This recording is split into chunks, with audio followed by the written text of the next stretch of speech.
তৃণমূল ছেড়ে বিজেপিতে যোগ শতাধিক পরিবার তৃণমূল ছেড়ে বিজেপিতে যোগ দিলেন। দুর্গাপুরের শাসক বিরোধী রাজনৈতিক তরজায় মুহূর্তে চলছে।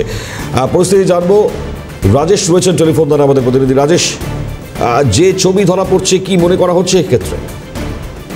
দেখো, যেটা হয়েছে সেটা হচ্ছে যে দুর্গাপুরের যে 43 নম্বর ওয়ার্ড রয়েছে নারায়ণপুর গ্রাম, সেখানে 376 নম্বর যে বুথ রয়েছে সেই বুথে কিন্তু শতাধিক পরিবার, তৃণমূলের পরিবার, তারা কিন্তু দল ছেড়ে তারা বিজেপিতে যোগ দিয়েছেন এবং দুর্গাপুর পশ্চিমের বিজেপি বিধায়ক লক্ষ্মণ চন্দ্র ঘুরি হাত ধরে তারা কিন্তু দিয়েছেন, এই দলে যোগ দিয়েছেন।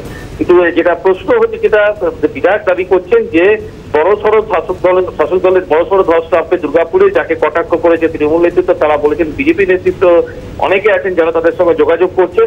এই নিয়ে কিন্তু ভোট যুদ্ধের আগে কিন্তু রাজনৈতিক যে পারদ কিন্তু চলছে স্বাভাবিকভাবে। 26-এ নির্বাচন আছে, শাসক বিরোধী চর্চা এখন তুঙ্গে এই শিবির বদলকে কেন্দ্র করে। ধন্যবাদ। রাজেশ সেনগুপ্ত ছিলেন টেলিফোন দ্বারা আমাদের প্রতিনিধি।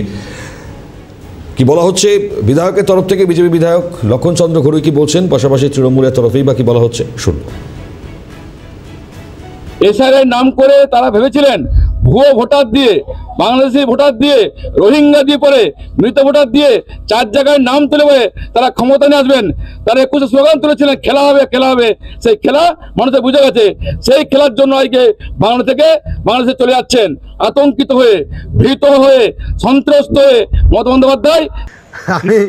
আমি কথাই বলবো কি, ওনার যে মাঝে মাঝে কার্যকলাপ, উনি একজন, আমার মনে হচ্ছে ওনার প্রথমে মনে করা উচিত যে উনি বিধায়ক কী করে হয়েছিলেন। আমার তো এটা আমি ভাবতে মাঝে মাঝে ওনাকে নিয়ে ভাবি যে উনি বিধায়ক হলেন কি করে। একজন বিধায়ক কিছুদিন আগে কয়েকজন নাবালককে নিয়ে বললেন এরা তৃণমূল থেকে বিজেপিতে জয়েন করে গেছে।